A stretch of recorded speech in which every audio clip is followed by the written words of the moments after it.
agama anak-anak kita, sekalipun hanya mengajarkan kulhu kepada putra-putri. Yang kemudian kedua adalah kita juga telah menyampaikan bahwa tugas orang tua adalah membeli nafkah yang halal lagi baik kepada keluarganya. Halal lagi baik, tidak hanya kemudian halal tetapi juga baik. Tidak hanya baik tapi juga harus halal. Yang pernah kita sampaikan bahwa halal dari sisi zat bendanya dan juga halal dari sisi cara mendapatkannya. Yang ketiga, kemarin kita sampaikan bahwa orang tua itu berkewajiban untuk menciptakan lingkungan keluarga yang sakinah, mawaddah dan rahmah. Bukan malah memberikan keteladanan yang buruk dari sisi ucapan, bukan memberikan keteladanan yang buruk dari sisi makan dan minumannya, bukan memberi keteladanan yang buruk dari sisi perbuatannya, atau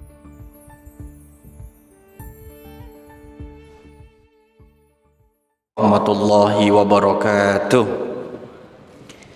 Alhamdulillah alladzi bi ni'matihi tatimmus shalihat. Asyhadu an la ilaha illallah wahdahu la syarikalah wa asyhadu anna Muhammadan abduhu wa rasuluh la nabiyya ba'dah. Allahumma salli wa sallim ala nabina wa rasulina Muhammad sallallahu alaihi wasallam wa ala alihi wa ashabihi wa man tabi'ahu bi ihsani ila yaumiddin. Amma ba'du. Bapak Ibu jamaah rahimakumullah, salah satu yang agak susah adalah mendengar suara sendiri di sebelah kanan. Jadi seolah-olah nggak percaya dengan yang disampaikan. Jadi harus ngomongnya hati-hati dan pelan-pelan gitu, karena terbawa dengan apa yang didengar. Jamaah rahimakumullah, malam kali ini kajian Adabul Mufrad kita masih melanjutkan dengan bagaimana peran orang tua dalam mendidik anak.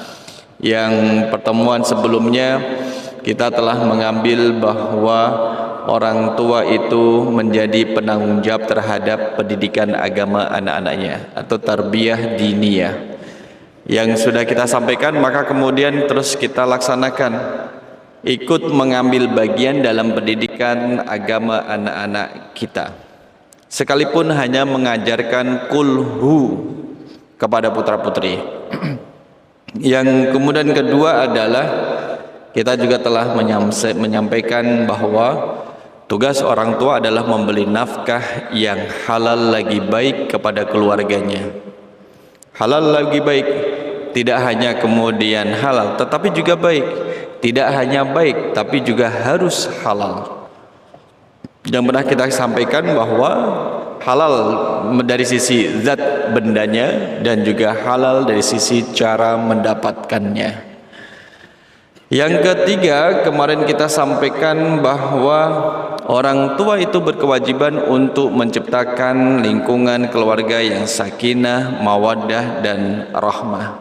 Bukan malah memberikan keteladanan yang buruk dari sisi ucapan, bukan memberikan keteladanan yang buruk dari sisi makan dan minumannya, bukan memberi keteladanan yang buruk dari sisi perbuatannya, atau bahkan membawa teman yang buruk ke dalam rumah sehingga anaknya menjadi tahu kalau orang tuanya itu berteman dengan orang yang tidak baik. Malam kali ini kita melanjutkan bahwa orang tua harus menjadi teladan. Kita harus menjadi teladan. Anak-anak kita harus bangga dengan apa yang kita lakukan karena kita adalah pahlawan bagi putra-putri kita. Anak menjadi bangga. Anak menjadi bangga, bapak saya, nah gitu. Dia mengatakan, bapak saya kalau di rumah tuh jujur gitu. Mama saya kalau di rumah tuh jujur, gak pernah bohong. Jadi kemudian menjadi panutan, disiplin, kemudian bisa dipegang omongannya. Di sini kemudian kita lihat firman Allah Subhanahu wa taala, laqad kana lakum fi rasulillahi uswatun hasanah. Maka kalau kita lihat masalah keteladan kembali pada Rasul sallallahu alaihi wasallam. Kalau ingin jadi anak yang baik, ingatlah kepada Rasul ketika menjadi seorang anak. Ketika ingin menjadi seorang pemuda yang baik, lihatlah kepada Rasul ketika di usia mudanya. Di saat kita ingin menjadi orang tua yang baik, ingat kepada Rasul bagaimana mendidik putra-putrinya. Kalau misalkan ibu-ibu ingin menjadi seorang istri yang baik, ingat kepada Rasul bagaimana mendidik istri-istrinya. Jadi ada keteladanan pada diri Rasul sallallahu alaihi wasallam. Nah, jamaah rahimakumullah, menjadi teladan yang baik ini kemudian tidak bisa langsung dalam waktu yang singkat seperti membalik telapak tangan. Tapi perlu proses. Proses disinilah harus dirawat ketika masih muda.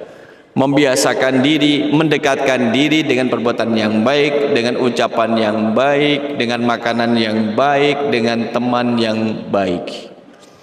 Kalau sudah kemudian berusia, apakah ada kesempatan menjadi orang tua yang baik? Ada, selagi masih hidup. Tapi kalau sudah wafat, sudah tidak bisa lagi. Di saat kita kemudian kita masih hidup, kita kan sering mengevaluasi ya. Mendidik anak kita yang pertama tentunya berbeda dengan mendidik anak kita yang keempat. Katakanlah yang keempat ini sudah punya pengalaman dengan anak pertama, kedua, ketiga, maka yang keempat menjadi lebih baik. Tetapi juga kemudian ada plus minusnya. Di saat kemudian anak pertama totalitas dalam mendidik, ketika anak empat kan ada 3 saudara sebelumnya, tenaga lebih banyak berkuras, kemudian tidak kuat seperti dulu, tidak seluang waktunya seperti dulu. Tapi bagaimanapun kemudian orang tua harus memberikan keteladanan. Maka orang tua baik suami maupun istri harus kemudian berkongsi nasi dalam mencetak keluarga yang baik. Harus bahasa dalam kita adalah bersekongkol untuk kemudian menciptakan lingkungan yang baik, bersekongkol dalam kebaikan. Kalau anaknya seperti ini melakukan kesalahan seperti ini, bagaimana kita menyikapinya? Suami istri membuat kesepakatan untuk memberi edukasi, pembelajaran kepada putra-putrinya. Nah, ini kemudian menjadi teladan baik di dalam rumah, di luar rumah, baik kemudian ketika bermedia sosial pun jadi teladan, baik dalam mengisi waktu luang di saat liburan pun menjadi teladan, saat berinteraksi dengan orang lain pun menjadi teladan. Jadi orang tua menjadi teladan bagi putra-putrinya tidak hanya di dalam rumah saja, bahkan di luar pun harus menjadi teladan. Maka berbahagialah Bapak Ibu yang menjadi orang tua. Kita menjadi orang tua, hampir setiap hari kemudian kita mendengarkan cerita dari putra-putri kita. Mereka masih mau bercerita, berbagi kisah petualangan satu hari yang sudah mereka lewati. Karena tidak banyak di usia mereka mau bercerita sama orang tuanya. Lah diajak jalan bareng saja sama orang tuanya, anak kelas 6 SD itu sudah merasa malu. Dari mana muncul rasa malunya? Orang tuanya tidak malu, kemudian dia lantas malu. Saya udah besar. Maka pendidikannya adalah rasa malu itu bukan di situ tempatnya. Orang tua harus menjelaskan kenapa harus malu. Saya kan udah besar, tidak seperti adik yang masih kecil yang masih bisa digandeng. Saya udah bisa jalan sendiri, saya mau beli sendiri. Nah, itu nanti menjadi keteladanan bagi putra-putri. Yang kelima adalah mendoakan anak-anak. Kita singgung pada hadis sebelumnya, di mana orang tua itu kemudian memiliki kemustajaban doa. Salatu da'watin la syakka fihinna. Jadi 3 doa yang tidak diragukan kemustajabannya, termasuk adalah doa orang tua. Maka ada salah satu doa yang kemudian dikutip dalam surah Ibrahim ayat yang 40. A'udzubillahi minasyaitonirrajim. Rabbi ja'alni muqimas salati wa min dzurriyyati Rabbana wa taqabbal du'a. Rabbi, wahai Tuhanku, ij'alni, jadikanlah aku muqimas salati, dan sebagian anak cucuku, wa min dzurriyyati, orang yang tetap melaksanakan salat. Rabbana wa taqabbal du'a, ya Tuhan kami, perkenankanlah doaku, kabulkanlah doaku. Minta dikabulkan oleh doanya oleh Allah Subhanahu wa taala. Kita singgung yang sebelumnya adalah selaku orang tua kemudian tidak pilih kasih ketika mendoakan putra-putrinya. Tidak kemudian melebihkan pada anak nomor 1 dibanding dengan anak nomor 3. Tidak melebihkan doa pada anak kedua dibanding dengan saudara-saudara yang lainnya. Tidak. Kecuali dalam kondisi tertentu, misalkan ketika anak yang ketiga dalam kondisi sakit, maka didoakan sembuh. Dan juga didoakan yang lain supaya tetap dalam kondisi sehat walafiat. Kalau misalkan orang tua itu pilih kasih dalam memanjatkan doa kepada Allah, hanya mendoakan anak yang pertama, kedua, 3, 4, 5 tidak didoakan karena dianggap belum balik. Maka kemudian sang anak akan merekam, iki jan-jane aku dianggap sebagai anak apa ora sih? Kok gak pernah didoakan? Nah, orang tua juga kemudian demikian. Itulah salah satu kelebihan kalau kita berdoa itu kemudian dengan suara yang lirih.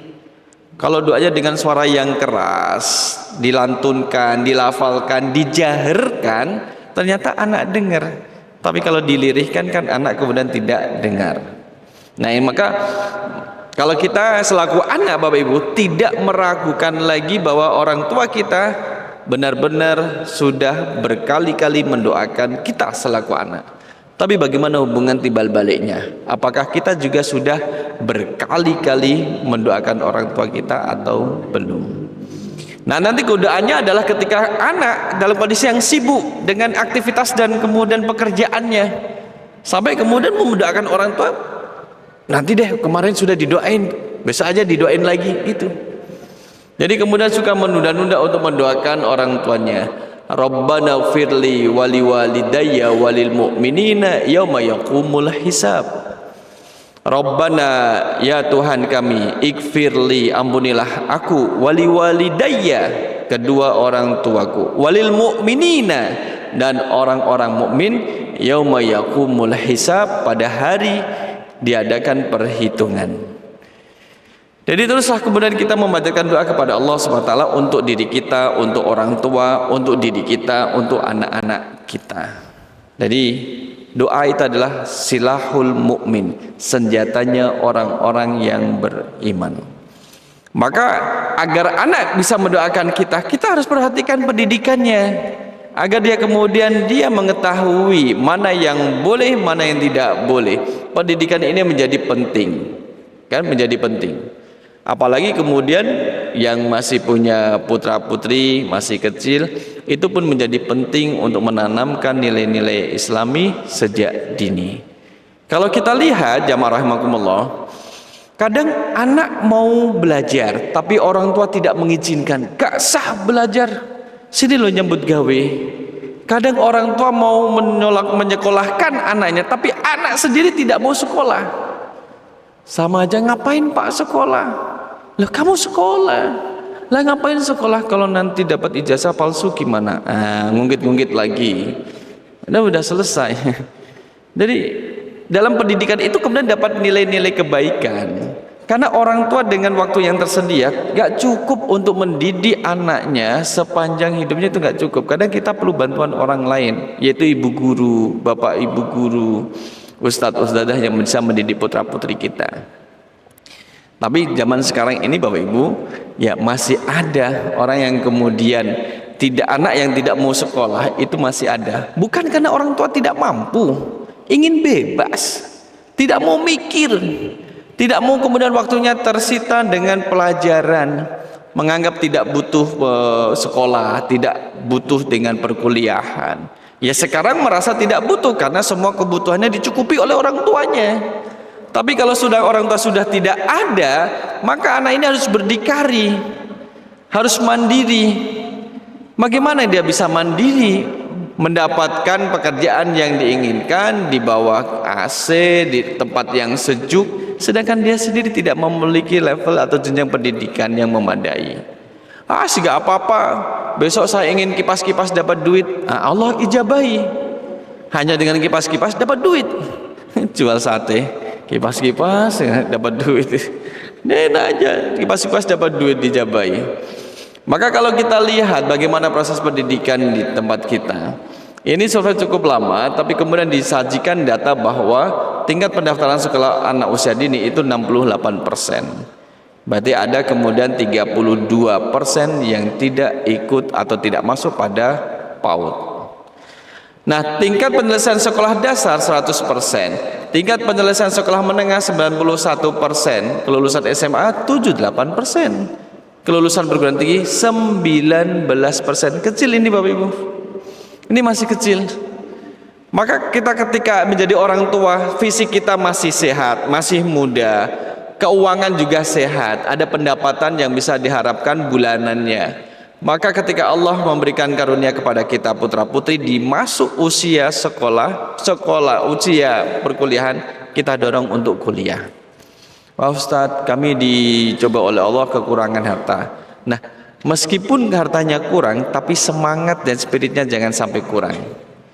Itulah kemudian orang tua mensugesti anaknya untuk kuliah. Betapa bahagianya orang tua ketika memiliki anak itu kemudian mau sekolah. Pak, saya mau sekolah tapi boarding ya. Kenapa? Berasrama. Kenapa milih berasrama? Biar punya kenalan banyak dari berbagai kota di Indonesia. Oh bagus, tinggal dimotivasi. Pak, saya mau mondok. Masya Allah, kenapa mondok? Nanti kamu makan tahu tempe. Nggak apa-apa Pak. Daripada makan ayam tapi dibentak-bentak sama bapak di rumah, mendingan saya makan tahu tempe. Jadi kemudian terus orang tahu betapa senangnya orang tua di saat mampu secara fisik dan finansial, anak itu masih mau belajar di usia belajarnya.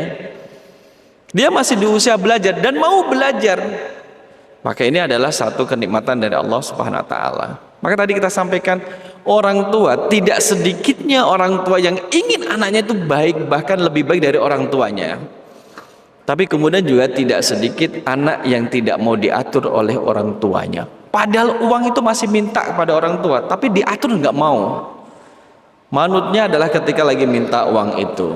Maka investasi keluarga adalah pendidikan keteladanan. Keteladanan itu mahal Bapak Ibu. Bagaimana? Pendidikan keteladanan merupakan salah satu kewajiban orang tua untuk memenuhi hak ilmu agama atas anaknya. Inilah yang kita sebut dalam pertemuan sebelumnya dengan tarbiyah diniyah, pendidikan agama, investasi ilmu agama terhadap putra putrinya. Jadi kita ketika bersama dengan putra putri, karena kita selaku orang tua, insya Allah lebih tahu banyak tentang ilmu agama, sharing dengan putra putrinya. Bisa melalui pertanyaan, soal dan jawab, bisa melalui tebak-tebakan, atau kemudian menyampaikan maklumat. Nggak usah nunggu ketika besar, nggak usah Ustadz buang-buang waktu, nanti kalau dia besar juga tahu sendiri, nanti biar dia cari tahu sendiri. Bukan, ini tugas kita. Nah, karena pendidikan keteladanan ini menjadi pondasi yang paling tepat untuk bekal kehidupan anak kita. Karena kita tidak akan hidup selamanya di dunia ini, dan mereka juga anak-anak juga tidak akan selalu bersama kita 24 jam. Kalau kita sudah kasih pendidikan keteladanan, maka bisa jadi pegangan mereka. Jika kita orang tua, mari berusaha menjadi figur orang tua yang bisa dijadikan sebagai teladan, bukan telatan.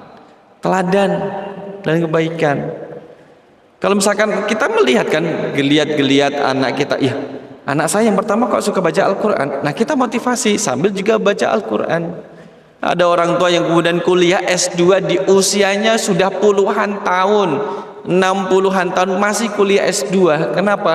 Memotivasi anak laki-lakinya agar mau kuliah S2. Sampai orang tuanya tuh kuliah dan lulus, dapat ijazah. Untuk memotivasi anaknya, sampai demikian loh pengorbanan orang tua agar anaknya mau kuliah. Karena orang tua itu ingin meninggalkan anaknya dalam keadaan yang kuat secara ilmu, kuat secara iman, kuat secara akhlak, dan kuat secara finansial. Jadi orang tua ketika wafat juga merasa tenang, saya tenang. Anak-anak sudah mandiri, sudah mapan, akhlaknya juga baik, ibadahnya juga dijaga, imannya juga lurus. Dan itu perjalanan panjang yang telah ditanamkan orang tua terhadap putra-putrinya. Maka apabila kita seorang anak, mari belajar menjadi anak yang baik, yang mengikuti pesan-pesan terbaik dari orang tua kita. Nah, yang masih punya orang tua, banyak-banyaklah minta pesan kepada orang tua. Yang kontainer ini, kontainer yang suka bikin konten, bikinlah konten dengan orang tua. Suatu saat kemudian menjadi asik, jadi kenangan. Oh, ini dulu pesan bapak saya, ini dulu pesan ibu saya. Yang itu kemudian harus kita jaga. Karena orang tua itu paham, anak saya satu sisi dia adalah ujian. Anak itu bisa menjadi ujian bagi orang tuanya. Ta'udzubillahi minasyaitonir rajim. Wa'lamu annama amwalukum wa auladukum fitnah. Ketahuilah bahwa hartamu dan harta-hartamu itu hanyalah sebagai ujian. Jadi kita selaku anak, kita itu menjadi ujian bagi orang tua. Apakah orang tua itu lulus mendidik kita atau tidak? Maka menjadi seorang anak, yuk kita bantu orang tua kita agar lulus ujiannya Allah. Bagaimana? Jadi anak yang nurut terhadap orang tuanya. Wa annallaha indahu ajrun azim, dan sesungguhnya di sisi Allah ada pahala yang besar. Jadi anak itu kemudian menjadi ujian. Jadi kita harus sadar. Dulu 2 tahun yang lalu bagaimana Bapak Ibu masih kenal sama beliau? Ayo, Pak siapa ini namanya? Miris seorang ayah menangis, dibentak dan dimarahin anaknya saat wisuda hingga pulang dorong motor. Duitnya habis, bahan bakarnya habis, mau beli bensin duitnya kurang. Nah, kemudian ini perbuatan dari sang anak. Orang tua mana Bapak Ibu? Anak kan kuliah dibiayai, SPP dibayari, kontrakan dilunasi, makan dicukupi, perkuliahannya kemudian disediakan. Ketika anaknya wisuda, kan orang tua seneng, alhamdulillah, besok tidak bayar SPP lagi, kan gitu, seneng tuh. Dia setelah kemudian merawat, mendidik putra putrinya, waktunya panen, anak saya wisuda. Ya, kemudian kalau kita lihat kampus-kampus juga demikian, orang tua ikut senang. Ada yang bawa rombongan, ada yang kemudian ngajak keluarganya sampai menginap di Jogja berhari-hari menghadiri wisuda putra putrinya. Ini anak wisuda, orang tua datang.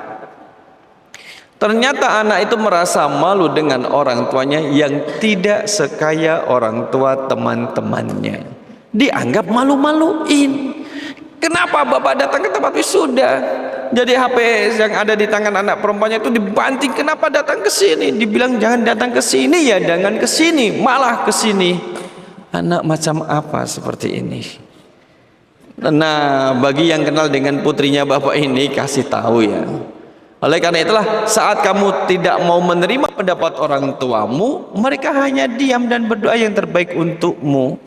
Tapi saat mereka yang tidak bisa menerima pendapatmu, kemarahan yang kamu berikan kepada mereka. Inilah kemudian sikap dari anak terhadap orang tua. Kan miris Bapak Ibu. Oleh karena itulah kemudian harus dijaga. Orang tua ya ada posisi, waktunya dia harus tegas, ada waktunya dia harus kemudian lembut, ada waktunya kemudian memberikan kejelasan terhadap sikap di depan anak-anaknya. Maka di sini kemudian Nabi Ibrahim alaihissalam telah berwasiat kepada anak-anaknya. Wa wassa biha Ibrahimu banihi wa Ya'qub ya baniya innallaha astafa lakumuddin fala tamutunna illa wa antum muslimun. Dan Ibrahim telah mewasiatkan ucapan itu kepada anak-anaknya. Bapak Ibu, kita sudah pernah berwasiat kepada putra-putri kita belum? Berwasiat Bapak Ibu. Memberi wasiat. Nah, Bapak mau kemana kok wasiat? Ya wasiat kan kita tidak tahu. Wasiat.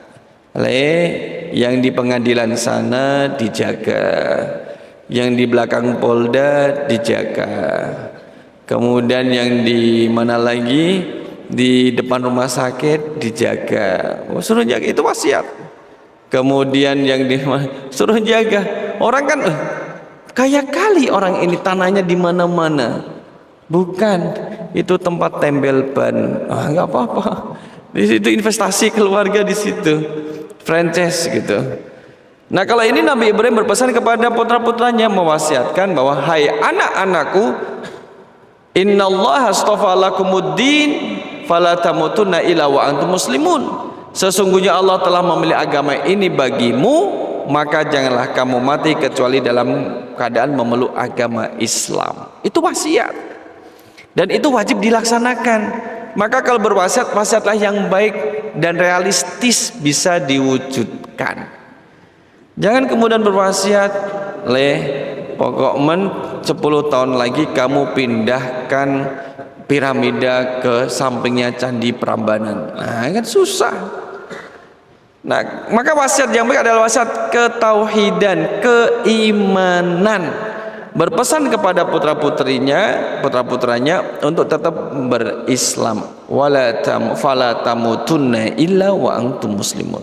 Jangan mati kecuali dalam keadaan berislam. Ini Bapak Ibu jamaah rahimakumullah menjadi penting. Maka ingat doa yang dipanjatkan.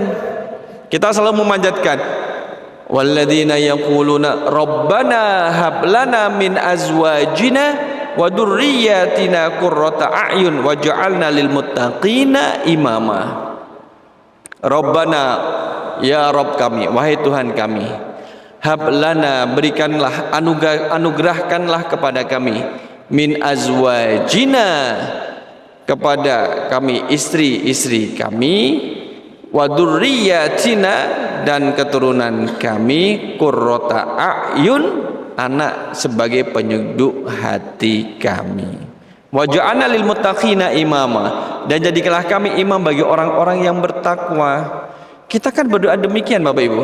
Kita doakan putra-putri kita menjadi putra-putri yang baik. Kita meminta kepada Allah agar dijadikan bagian daripada orang-orang yang bertakwa. Tidak hanya bagian dari orang bertakwa saja, bahkan menjadi pemimpin dari orang-orang yang bertakwa. Itu kan doa yang kemudian kita panjatkan kepada Allah Subhanahu wa taala. Oleh karena itulah kemudian ini sampai orang tua itu memastikan bahwa apa yang dilakukan oleh anak-anaknya itu adalah sesuatu yang baik dan benar. Ketika Yakub kedatangan tanda-tanda maut, ketika ia berkata kepada anak-anaknya, apakah yang kamu sembah? Ma ta'buduna mim ba'di, apa yang akan kalian sembah setelah sepeninggalku? Kalau saya sudah meninggal nanti apa yang akan kalian sembah lagi? Qalu na'budu ilahaka wa ilaha abaika Ibrahim. Maka anaknya kemudian memberikan jaminan, kami akan menyembah Tuhanmu dan Tuhan nenek moyangmu Ibrahim, Ismail, dan Ishak. Siapa? Yaitu Tuhan yang Maha Esa. Waliyakhshal ladzina law taraku min khalfihim dzurriyyatan di'afan khafu 'alaihim. Jangan sampai kita meninggalkan keturunan yang lemah akidahnya, lemah ibadahnya, lemah akhlaknya, lemah fisiknya, lemah finansialnya, lemah ilmunya. Karena kalau dia lemah, susah menghadapi tantangan zaman. Susah Pak, apalagi kemudian tantangan sekarang ini, ya, sangat bermacam-macam. Maka hal pertama yang harus dilakukan orang tua adalah mendidik anak, adalah memperbaiki dirinya sendiri. Di saat kemudian orang tua mendidik putra-putrinya, jangan lupa mendidik diri kita sendiri. Kita perbaiki diri kita sendiri. Karena lisanul hal afsahu min lisanil maqal. Kalau perilaku kita baik, dengan kita berperilaku baik, itu lebih efektif memberikan edukasi, pendidikan kepada putra-putri kita dibanding daripada ucapan kita berbicara. Kemudian memberikan teoritis kepada putra-putri kita. Kasih keteladanan, maka berbasis keteladanan. Dosen juga demikian, kalau misalkan ingin mahasiswanya baik, kasih keteladanan. Kamu jangan sampai terlambat kalau masuk kelas perkuliahan saya. Lah dia sendiri dosennya terlambat. Nah itulah kemudian menjadi evaluasi. Di mana kita harus perbaikilah diri sendiri. Karena mata anak-anak menyaksikan dan telinga mereka mendengarkan orang tuanya. Daya rekamnya itu lebih kuat di usia anak-anak. Maka sesuatu yang dianggap baik oleh orang tua, maka anak juga akan menganggapnya baik.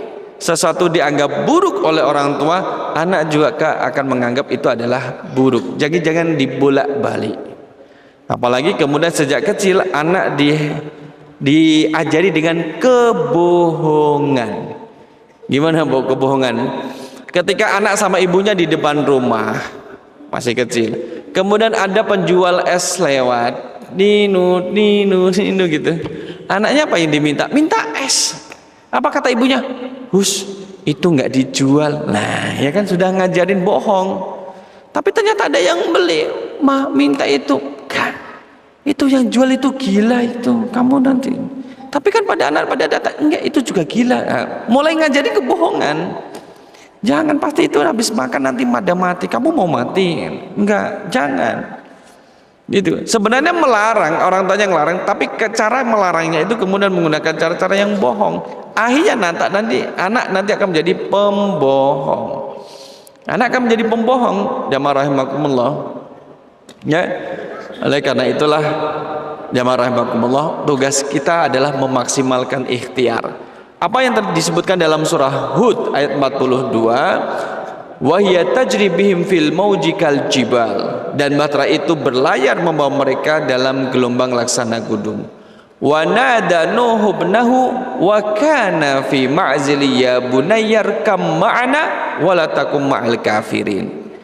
Dan Nabi Nuh memanggil anaknya sedang anak itu berada di tempat yang jauh terpencil.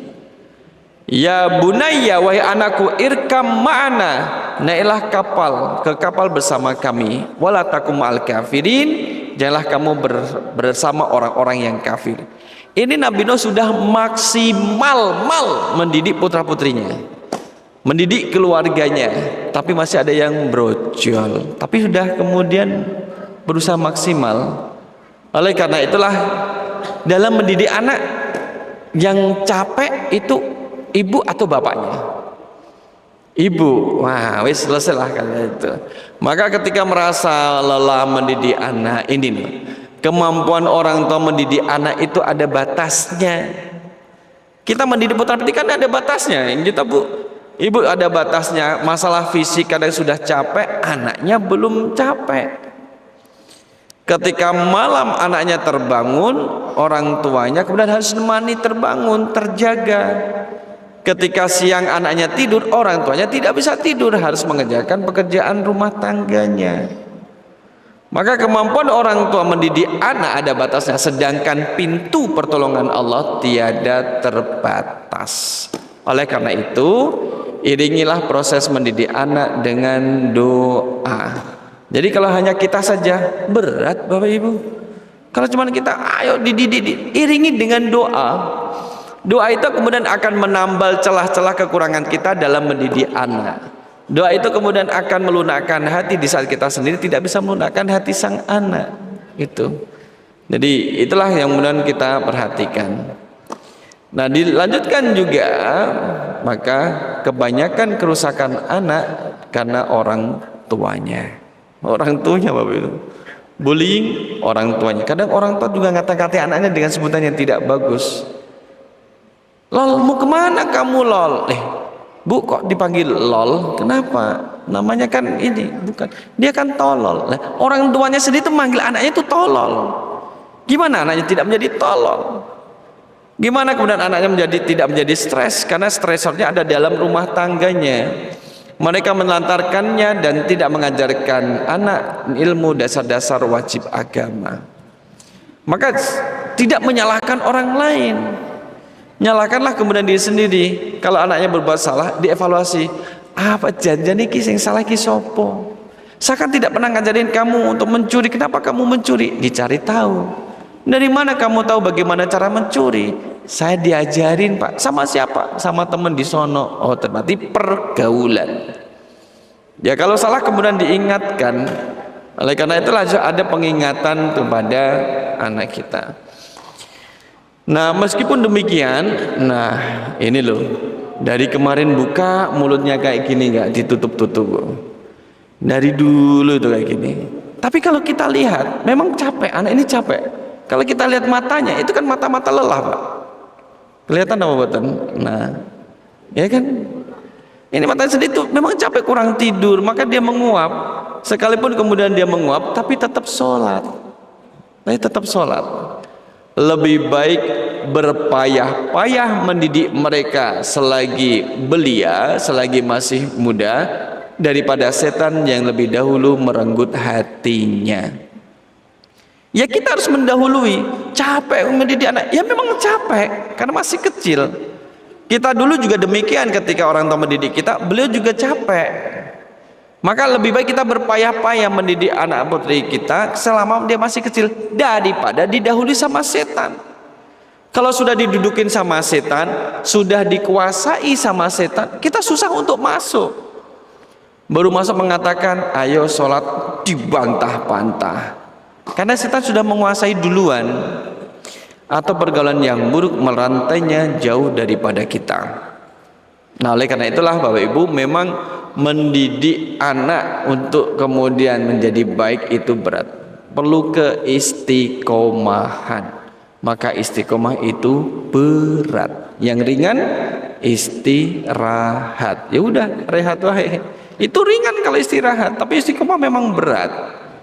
Jadi kalau kita tahu bahwa betapa beratnya mendidik putra putri kita, nah di saat kita menjadi anak, ringankan proses pendidikan orang tua yang menjadi kewajiban orang tua atas diri kita selaku anak. Menghadiri majelis taklim, belajar ilmu agama, itu penting. Kalau misalkan di siang hari perkuliahan, kalau di malam hari menghadiri majelis taklim, berkumpul dengan orang-orang baik, berkumpul dengan orang-orang baik. Oleh karena itulah kemudian jangan berputus asa. Ya bani yadhhabu fatahassasu min Yusufa wa akhihi wala tayasu mir rauhillah. Janganlah kamu berputus asa dari rahmat Allah. Jangan putus asa. Terus kemudian bergerak. Ya kan? Anak terlahir ke dunia ini dengan kebutuhan untuk disayangi tanpa kekerasan. Lantas kenapa dia mendapat kekerasan dari orang tuanya? Bawaan hidup ini jangan sekalipun didustakan. Maka tidak ada anak yang terlahir ke dunia ini tuh ingin mendapatkan kekerasan dari orang tua. Tidak ada, Pak. Tidak ada yang anak yang kemudian terlahir ke dunia ini ingin dibentak-bentak sama orang tuanya. Tidak ada. Tidak ada anak yang kemudian terlahir ke dunia ini ingin dipukuli sama orang tuanya. Tidak ada. Maka anak terlahir ke dunia dengan kebutuhan untuk disayangi tanpa kekerasan. Kita kasih dengan demikian itu. Memang anak memiliki dunia sendiri yang berbeda dengan dunia orang tuanya. Orang tua lebih mudah berpikir secara logis dan jauh ke depan daripada anak-anaknya. Maka di sini harus merasakan pemberian. Ya, bertahan, latihan. Sering-seringlah berkata sayang dan cinta kepada anak. Karena dengan ucapan cinta yang tulus, anak akan merasa kehadirannya benar-benar didambakan. Jadi kehadiran anak itu memang didambakan, ditunggui. Saya dianggap sebagai anak. Maka ketika anak merasa tidak dianggap oleh orang tuanya, dia akan cari jalur pintas. Ngapain di rumah? Saya di rumah juga tidak dianggap. Ngapain saya juga di rumah ini? Saya juga dicuekin. Mereka orang tua lebih sayang terhadap adik daripada saya. Oleh karena itulah jamaah rahimakumullah, ketika anak merasa benar-benar didambakan, insya Allah dia akan tumbuh menjadi pribadi yang lebih percaya diri. Sebab semua kebutuhan jiwanya terpenuhi dari orang tua. Kalau masih ingat yang minggu yang lalu kita sampaikan bahwa bagaimana ketika seorang anak usia 5 tahun memanggil bapaknya yang mau berangkat kerja, "Daddy." Dia dipanggil, anak bapaknya sudah naik mobil, sudah jalan. Karena melihat anaknya keluar dari rumah dan memanggil dirinya, "Daddy." Bapak. Maka bapaknya kemudian mundur, keluar dari mobil. Apa diinginkan olehnya? Hanya ingin dipeluk. Hanya ingin dipeluk sama bapaknya. Pengen dipeluk sama bapaknya, diangkat. Anak usia 5 tahun, selesai masuk rumah lagi dalam kondisi yang dia merasa kehadirannya betul-betul dihargai oleh orang tuanya. Nah, inilah jamaah rahimakumullah yang perlu kita perhatikan. Kita beri hak anak sesuatu yang menjadi kewajiban untuk kita penuhi. Mudah-mudahan bermanfaat dan semoga Allah menjadikan kita orang tua pendidik dan orang tua yang bisa diandalkan, sehingga kita menjadi keluarga yang sakinah, mawaddah dan rahmah. Amin ya rabbal alamin. Kita cukupkan dengan doa kafaratul majlis. Subhanakallahumma wa bihamdika asyhadu an la ilaha illa anta astaghfiruka wa atubu ilaik. Aku qouli hadza astaghfirullah li wa lakum. Wassalamualaikum warahmatullahi wabarakatuh.